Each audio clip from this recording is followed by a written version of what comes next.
everybody. So we're playing another game of Would You Rather.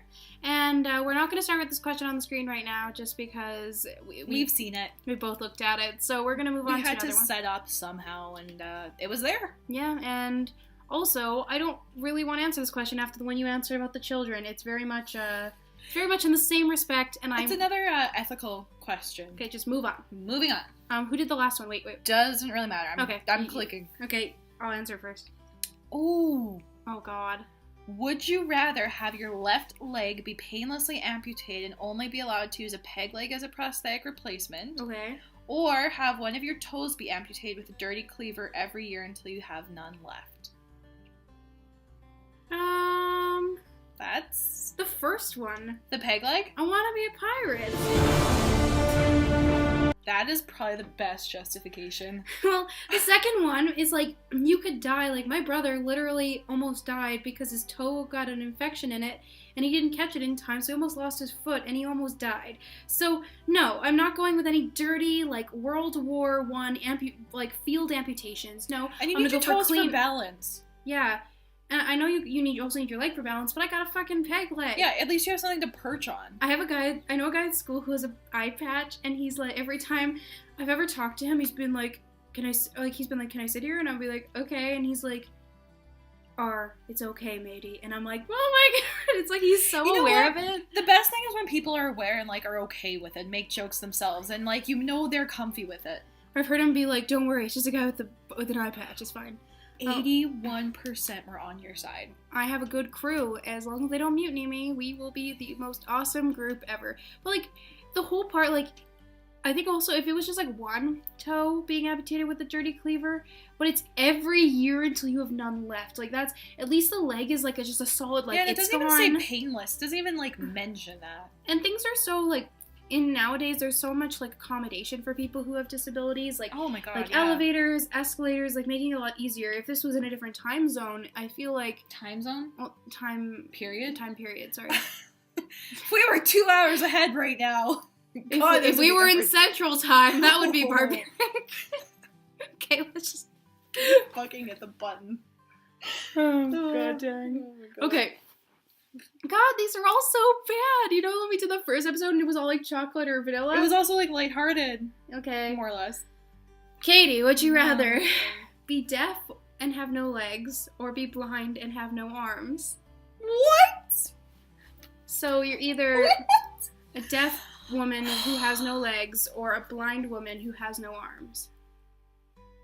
I know my answer on this one. I'll wait for you to answer it. God, I don't know. I feel like deaf and no legs.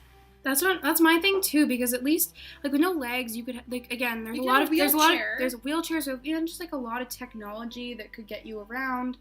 Whereas with no arms, you literally couldn't do anything for yourself. You couldn't wipe your own butt. You couldn't grab your own things. That's your sensory perception. That's gone. And with deaf, like there are things you can do like to help. I know sign language. Oh, I know sign language. Could you imagine if it said be deaf with no arms? Fuck, I hate that.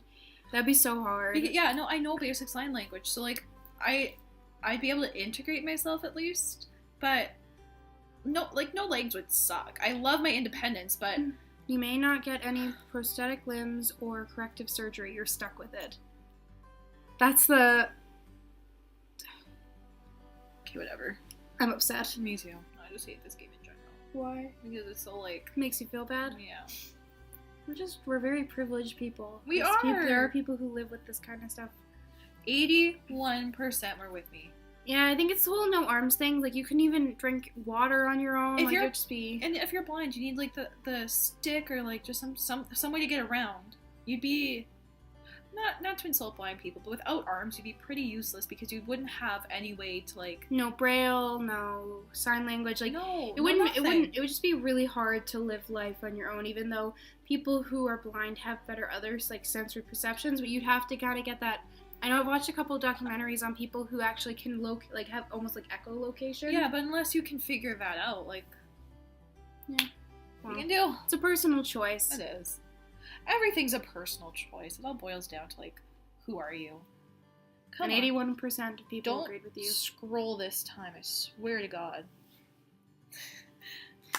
Katie having domestics with her computer. Are you looking at this? No, I did not. Oh, okay.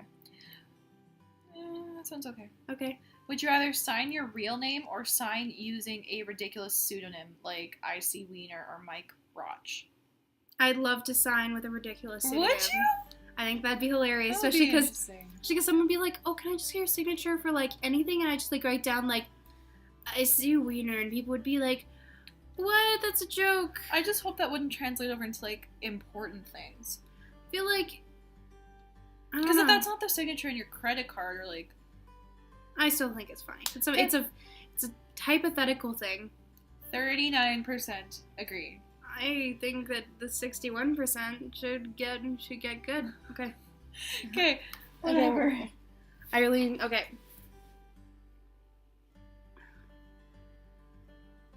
Oh God, you're gonna hate this. Probably, yeah. Okay, would you rather be caught at home watching Sex in the City by yourself, or be caught in a bar with a pink martini in hand? I don't care about either, honestly. At least in the second one, I have a martini. I know. Like a cosmopolitan, which is delicious. Like, okay, I'm like, have people seen the drinks I make? Like, they're bright blue, they're green, they're yellow, like they're every color of the rainbow. Why would I care? If a bar makes it for me, the only shame I have is I probably spent $7 on it. Oh, there's a comment down there that says, "I'm a girl, so neither of these matter." So I think this is like a boy made this. So a guy was like, "Oh, like..." He's probably 13, and he's like, "Oh, none of these are good options." Okay, pick one. Fine, I'm going for the martini. The only shame I have in the martini is it probably cost me $7, and I hate to admit that I spend that much. But it says in a bar. It doesn't say an expensive bar. It's just a bar that makes martinis. Okay, but you have beer, like, about here, and then you have, like, glasses of wine, and then you have, like, coolers and spirits and shit. They're up there in price.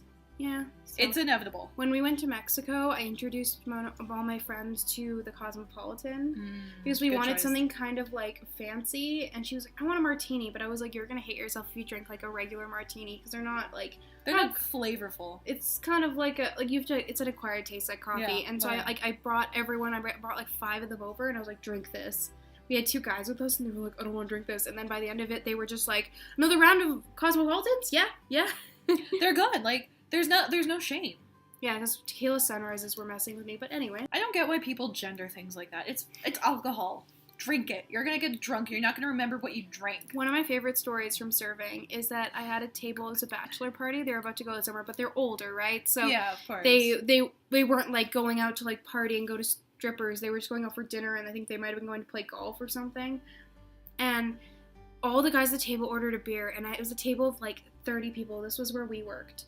And, oh my God. And I was like going down the list. It was in the middle of the day. They were all ordering beer. So like Guinness, like Canadian, stuff like that. And the guy at the end goes, "I will have 2 Bellinis, please."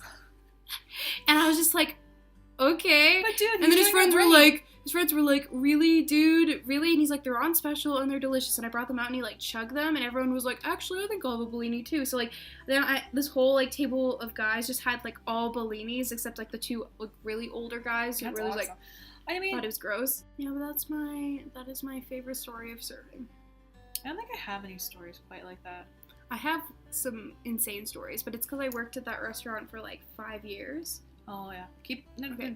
And I have 3 things asking you that. We have 3 things that happened in the bathrooms, which I will tell you. First thing, one time I walked in on a woman bathing her child in the sink. What? And it wasn't even like, I understand if a small baby like had like a big poo, you might have to like wash them, but like it was like a 3-year-old child, like child who could have been walking on their own, just like stark naked in the sink at that restaurant. And then I'm glad you didn't tell me this when we worked there, because it was way before you worked there. Yeah, but if you told me this when I worked there, I would have been way different. One time I walked in and there was a guy in the women's bathroom. He was in a stall and he was having the most hellacious shit.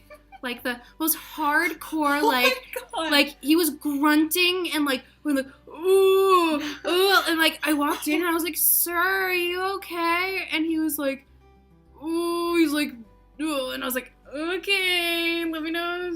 And I just like left. Oh, there's 2 things. Then one time I walked in, there's a woman like throwing up. Oh, I hate that. Like in a stall, and I was like, "Ma'am, are you okay?" And she was like, "Yeah." She's like, "I just had too much laxative." And I was like, that's not how that works. You shouldn't be eating laxative. I'm like, what the fuck?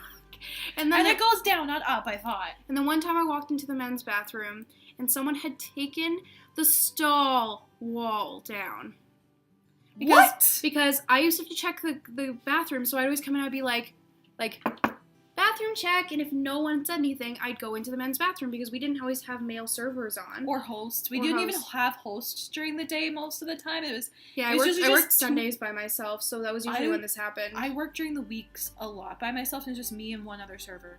Yeah, and I walked in, and the whole stall wall was down. Like, someone had taken it down, and it was laying on the floor. And I went to my manager, and he's like, what do you mean? And this one... it was not the manager we worked with, but it was the one before even the last one that was there. This was like a really long time ago, and he's like, what do you mean? He was a really silly guy. Yeah. He loved me, though, so he was like, he thought I was joking. He thought I was like, oh, like someone took down the bathroom stall, and he was like, haha, nice, Rihanna. And I was like, no, seriously, someone literally took down the stall, and then in the men's bathroom, there's only one stall, and then a bunch of urinals, so like, if anyone had to shit, there was nothing. But anyways, ask me the question. Okay, so I found one that doesn't make me want to cry. Okay.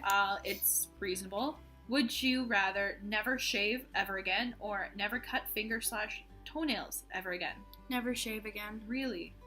Because it doesn't include trimming. So, like, I could trim the hair on my body.